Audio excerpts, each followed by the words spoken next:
बिल्कुल और मुझे लग रहा है कि वाक़ई ये अगर स्टैंड करता है और सीज़ फायर बढ़ता है, लेकिन फ़दील साहब कैप्टन साहब ने ये कहा कि नहीं, सीज़ फायर जो है स्टैंड कर रहा है, चाहे वो लेबनान में हो या गाज़ा में हो, लेकिन हम दोनों जगह देख रहे हैं। लेबनान में भी इज़राइल की ज़्यादती हो रही है, वहाँ फायर कर दे रहे हैं, लोगों को मार दे रहे हैं। और गाज़ा में भी यही सूरत-ए-हाल है, आज भी फायरिंग जो है वो की गई है।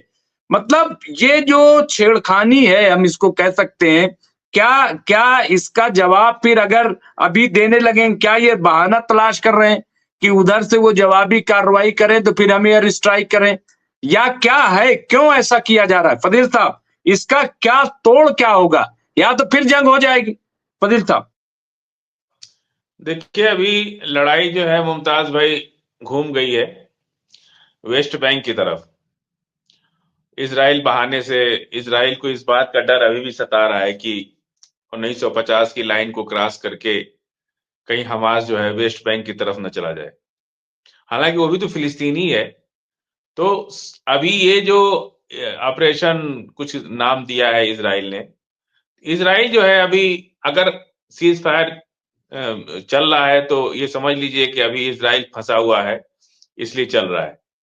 वेस्ट बैंक की तरफ पहले अब्बास साहब को बहुत लोग प्यार करते थे, इसराइल के नेतन्याहू, अमेरिका, सब लोग आज उन्हीं पर सबसे ज्यादा हमला हो रहा है।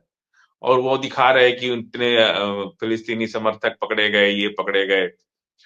सवाल इस बात का है कि जब टू नेशन थ्योरी है तो अब तो बात कहा कैप्टन साहब ने कि ठीक ही कहा कि अब सेकंड फेज में तो बात इसी पे होगी कि भाई आधा इसराइल अलग कर दो, आधा फिलिस्तीन अलग कर दो।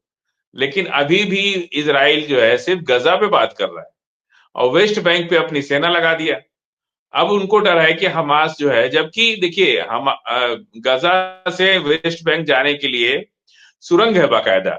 लोग ऊपर से नहीं जा सकते, ऊपर सकते हैं 1950 की लाइन के ऊपर। इसराइल ने पहले ऑटोमेटिक गन लगा रखा है सेंसर के साथ कि कोई भी उस लाइन को क्रॉस करेगा तो ऑटोमेटिकली बंदूक गोली चलाती है। लेकिन अंदर ही अंदर सुरंग के माध्यम से ये लोग वेस्ट बैंक भी आते जाते हैं। तो ये बात का डर अब इन लोग को सता रहा है कि कहीं ऐसा ना हो कि वेस्ट बैंक भी हमारे हाथ से चला जाए। तो देखिए लड़ाई तो अभी होगी। अभी सीज फायर सिर्फ अपने बंधक छुड़ाने तक इसराइल जो है थोड़ा नरमी दिखा रहा है। और जिस दिन उसके बंधक पूरे छूट गए तो उनको फिर से लड़ाई शुरू करेंगे। लेकिन ये उनको ये भी डर लग रहा है, पिछले 15 महीने के अनुभव से थोड़ा डर भी लग रहा है कि कहीं ऐसा ना हो कि फिर वही बात हो जाए कि हाफ नहीं तो साफ। इसलिए इसराइल थोड़ा डर रहा है कि 15 महीने का जो तजर्बा है उनका, कि शायद हम नहीं निपट पाएंगे उन लोगों से। क्योंकि अब तो एसटीएस भी सामने आ जाएगा, टर्की भी आ जाएगा। तो अब तो लड़ाई और भीषण हो जाएगी। इधर अरब भी बीच बीच में पंचायत की बात करने लगता है। जॉर्डन कह ही चुका है, मिस्र कह ही चुका है। तो अब तो लड़ाई जो होगी वो बहुत भीषण लड़ाई होगी। और इस बात का अंदाज, और अमेरिका साथ नहीं देगा इसराइल का, चाहे जितना भी बातें हो जाए। अमेरिका जिस ट्रंप जिस मुद्दे पर चुनाव जीते हैं, वो कभी भी अमेरिका के अंदर से, अमेरिका की पब्लिक से आवाज आ रही है कि भाई हम अब जंग नहीं चाहते हैं। हमारे मेहनत का पैसा आप ले आकर के दूसरों को मार रहे हो। तो अब कहीं भी अमेरिका इनका साथ नहीं देने वाला है। तो इसलिए इसराइल जो है अब इनसे लड़ने की स्थिति में नहीं है। लास्ट में उनको ये बहुत बड़ी गलती इसराइल ने किया कि जब अब सीज फायर जब हो ही गया है तो इसराइल इसराइल तो इसराइल है, फिलिस्तीन फिलिस्तीन है। तो फिलिस्तीन की जो 1950 की रेखा पर जिद नहीं करना चाहिए, उसे खत्म करके पूरा फिलिस्तीन, चाहे वेस्ट बैंक हो, चाहे लेबनान के बॉर्डर पे हो या गजा हो, ये पूरा फिलिस्तीनियों का है। उसे इसी बात की लड़ाई वो 40 साल से लड़ रहे, तो उन्हें पूरा देना चाहिए और दुनिया दे चुकी है। इसराइल जिस यूएनए को अमेरिका ने बनाया, आज क्या यूएनए की बात नहीं मानेंगे? आज तो यूएनए पास कर चुका है, यूएन पास कर चुका है, तो उनको देना ही पड़ेगा। लेकिन अब लड़ाई जो है मुमताज भाई, देखिए सीरिया शांत हो गया, लेबनान लेबनान भी और 10-15 दिन तक मुझे लगता है कि अब वहां सीज फायर रहेगा ही, कोई ऐसी बड़ी बात नहीं है। लेकिन वेस्ट बैंक में अभी एक झड़प होगी। वो कै महीना चलती है ये निर्भर करता है इसराइल की सोच पर। और नेतन्याहू अगर रहे तो शायद जंग चले, नेतन्याहू ना रहे तो वेस्ट बैंक का भी मसला हल हो जाएगा। और टू नेशन थ्योरी पे बात बन जाएगी।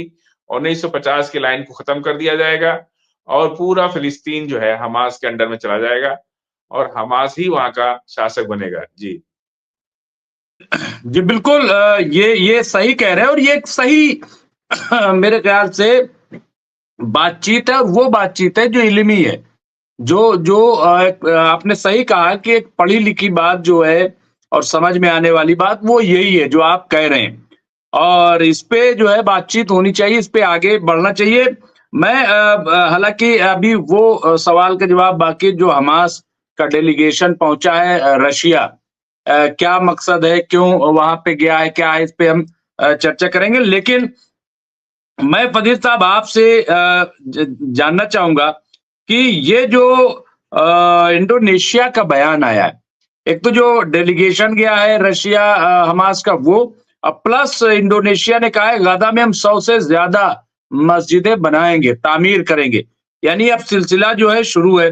लेकिन इसके साथ साथ एक खबर ये भी आ गई कि नूर साहब ने लिखा है कि तुर्की गाजा के लोगों को बसाने के लिए तैयार है, जो लोग आना चाहते हैं आ सकते हैं। ये बात कही है। फदील साहब क्या है ये आप ही से सवाल है। तो सवाल ये है कि एक तरफ हमास जो है वो रूस पहुंचा है, क्या होगा मैं बाद में कैप्टन साहब से भी जानूंगा, लेकिन अब आपसे दूसरा ये कि इंडोनेशिया की जो पेशकश है और तीसरा ये जो तुर्की ने कहा कि साहब आ जाइए हमारे यहाँ, कैसे देखती हैं तीनों को? तीनों एक ही चीजें से कनेक्टेड है। मुमताज भाई देखिए, वहां जो सबसे पहले तो हम आते हैं कि इजराइल, कि वहां पे कोई भी कंट्री है, कोई कहीं जा सकता है, कहीं आ सकता है। ऐसा कोई पाबंदी नहीं है कि नहीं आ सकते या नहीं जा सकते। अब क्यों जा रहा है हमास रूस के पास? टर्की के पास भी गए थे कुछ दिन पहले लोग। अब लड़ाई लगभग खत्म के करीब है। अब लड़ाई नहीं होगी। अब क्या होगा? अब डिप्लोमेसी से टेबल टॉक होगी और वो क्या होगा कि जैसे अभी कैप्टन साहब ने कहा कि टू नेशन बनेगा या टू स्टेट बनेगा, तो टू नेशन तो पास हो चुका है। टू नेशन ही होना है। फिलिस्तीन अलग राष्ट्र बनेगा, इजराइल अलग बनेगा। अब कैसे बनेगा, इस ये तो अंतरराष्ट्रीय टेबल पे सभी लोग बैठेंगे, दोबारा बैठेंगे और ये बात कहेंगे कि भाई यूएन ने जो पास किया है उस पर अब अमल किया जाए।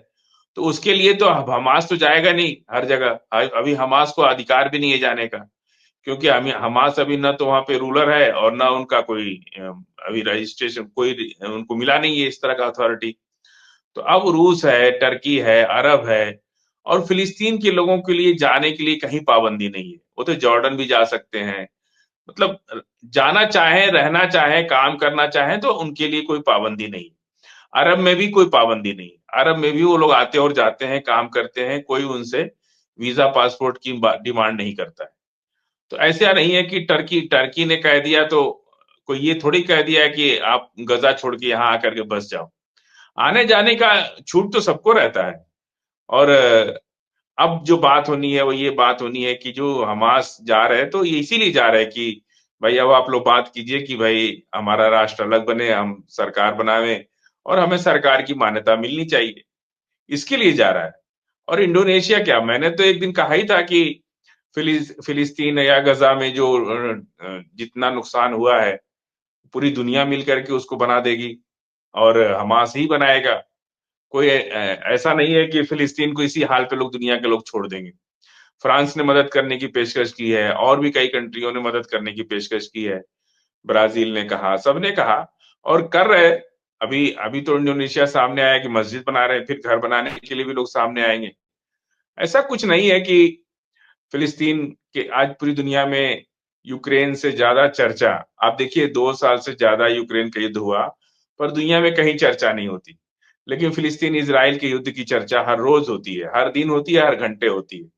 तो फिलिस्तीन से पूरी दुनिया जुड़ी हुई है और ये सब जो लोग जा रहे हैं वो इसीलिए जा रहे हैं कि भाई उनको अब डिप्लोमेसी की बात करनी है, कैसे फिलिस्तीन को अलग राष्ट्र बनाया जाए, कैसे उसकी पुनर्निर्माण का कार्य कैसे किया जाए, कैसे डेवलप किया जाए। लॉबिंग करनी पड़ती है ना, हर काम के लिए लॉबिंग करनी पड़ती है।